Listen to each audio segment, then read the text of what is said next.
കാസർഗോഡ് തൃക്കരിപ്പൂരിൽ ജലഗതാഗത വകുപ്പിന്റെ സ്ലിപ്പ് വേ നിർമ്മാണത്തിൽ വൻ അഴിമതിയെന്ന ആരോപണം.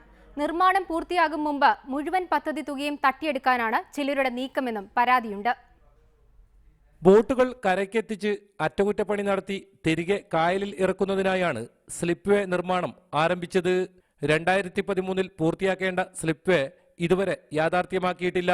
എന്നാൽ 1,64,00,000 ചിലവിൽ നിർമ്മാണം തുടങ്ങിയ സ്ലിപ്പ് വേ പൂർത്തീകരിച്ചതായി കാണിച്ച് തുക കൈക്കലാക്കാൻ കരാറുകാരൻ ശ്രമം നടത്തുന്നതായാണ് ആരോപണം. സ്ലിപ്പ് വേ നിർമ്മാണത്തിലെ ക്രമക്കേടുകൾ കണ്ടെത്തണമെന്നാവശ്യപ്പെട്ട് DCC സെക്രട്ടറി KV ഗംഗാധരൻ വകുപ്പ് മന്ത്രിക്ക് പരാതി നൽകി. 2 ദിവസം മുമ്പ് ബന്ധപ്പെട്ട കരാറുകാരൻ ബന്ധപ്പെട്ട ഉദ്യോഗസ്ഥന്മാരെ കൂട്ടി ആ സൈറ്റിൽ വന്ന് പ്രവൃത്തി കംപ്ലീറ്റ് ചെയ്തു എന്നുള്ള സർട്ടിഫിക്കറ്റ് ബന്ധപ്പെട്ട ഉദ്യോഗസ്ഥന്മാർ സ്വീകരിക്കാൻ വന്നെങ്കിൽ പോലും അതിൻ്റെ നിർമ്മാണ പ്രവർത്തനം പാതി വഴിയിലായതുകൊണ്ട് തിരിച്ചു പോകുന്ന പശ്ചാത്തലമാണ് ഉണ്ടായത്. ഈ കാര്യത്തിൽ വൻ അഴിമതിയാണ് സിൽക്ക്, അതോടൊപ്പം ബന്ധപ്പെട്ട വാട്ടർ ട്രാൻസ്പോർട്ട് ഡയറക്ടർ, ബന്ധപ്പെട്ട പല ഉദ്യോഗസ്ഥന്മാരും ഇതിൻ്റെ നിർമ്മാണ പ്രവർത്തനത്തിൽ ചെയ്യുന്നത്. ഈ കാര്യത്തിൽ ബന്ധപ്പെട്ട വിജിലൻസിനെയോ മറ്റ് ഏജൻസിയോ ഏൽപ്പിച്ച് കുറ്റക്കാർക്കെതിരെ നടപടി സ്വീകരിക്കാൻ പറ്റുന്ന പശ്ചാത്തലം ഉണ്ടാക്കണമെന്ന്.